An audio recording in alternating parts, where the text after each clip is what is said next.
দাঁড়ান ম্যাডাম, এত রাতে বাইরে যাওয়ার অনুমতি নেই। তোমার ম্যাডামকে ডাক দাও। শায়লা ম্যাম, কোথায় যাবেন ম্যাম? চা খেতে। চা খেতে? ওকে, আপনি রুমে যান, আমি আপনার চা পাঠিয়ে দিচ্ছি রুমে। এই আলিশান বাড়িতে টং দোকানে চা পাওয়া যায় না, এই জন্য আমি বাইরে খেতে যাচ্ছি। আসিয়া। জি ম্যাডাম। ম্যাডামের রুমে এক কাপ চা বানিয়ে পাঠিয়ে দাও। জি ম্যাডাম। ম্যাডাম আপনি রুমে যান, তা চা রুমে চলে যাবে। আমি বললাম না আমি বাইরে চা খাবো। ওকে ম্যাম, বাইরে গাড়ি আছে, ড্রাইভার আছে, ম্যামকে চা খাইয়ে শেষ হলে সাথে সাথে নিয়ে চলে আসবে। জি ম্যাডাম। ম্যাম প্লিজ চলুন।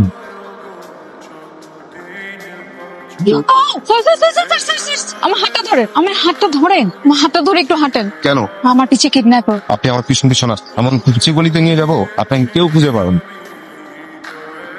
এবার আপনি নিরাপদ। বাসা কোথায় আপনার? মোবাইল ফোন থাকলে ওভার কল করতে পারেন। কি বলেন? আমার কাছে মোবাইল আসবে কোথা থেকে? আমি পকেট নয়।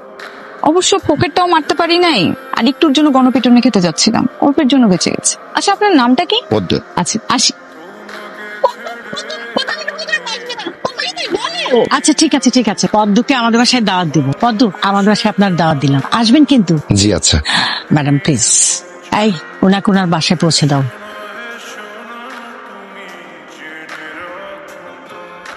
তারপর পদ্ম সাহেব আপনি কি করেন? কিছুই করি না, রাস্তায় রাস্তায় হাঁটি, কবিতা লিখি, বই পড়ি। বাহ, আপনি দেখছি দিল্লির শেষ সম্রাট বাহাদুর শাহ জাফর। আপনার সাথে পরিচিত হয়ে কৃতার্থ হলাম। ঠিক আছে, আপনি ওই কর্নারের সোফাতে গিয়ে বসুন। ঠিক আছে।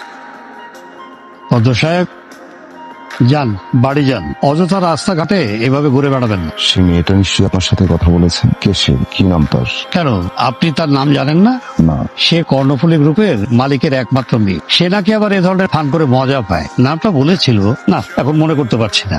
ধন্যবাদ। ওয়েলকাম। আরে তুই কোথায় ছিলি? হ্যাঁ কোথায় ছিলি? তোর কি আপনি চাকরি বলে কিছু নেই? হ্যালো আপা, নাও কথা বল, নে ধর। কি রে পদ্ম, কই ছিলি সারা রাত? আমি আর তোর বাবা সারা টেনশন করছি না বাবা। কেন, তোমাদের কি ধারণা আমি এখনো ছোট বাচ্চা? মোবাইলটা কেন বাসায় রেখে যাস? মোবাইল দিয়ে কি হবে? নে আগে ভাতটা খা, তারপর একটু রেস্ট কর, তারপর কথা হবে। ধরো, তুই অনেকদিন বাঁচবি, তোর কথাই বলছিলাম। তুই এতদিন কই ছিলি? হ্যাঁ, ছিলাম। কাল তোর মা ফোন করেছিল, কথা হয়েছে। তুই তো আবার এই কালের বৌদ্ধ, ফোন বহন করো না। পদ্ম, পদ্ম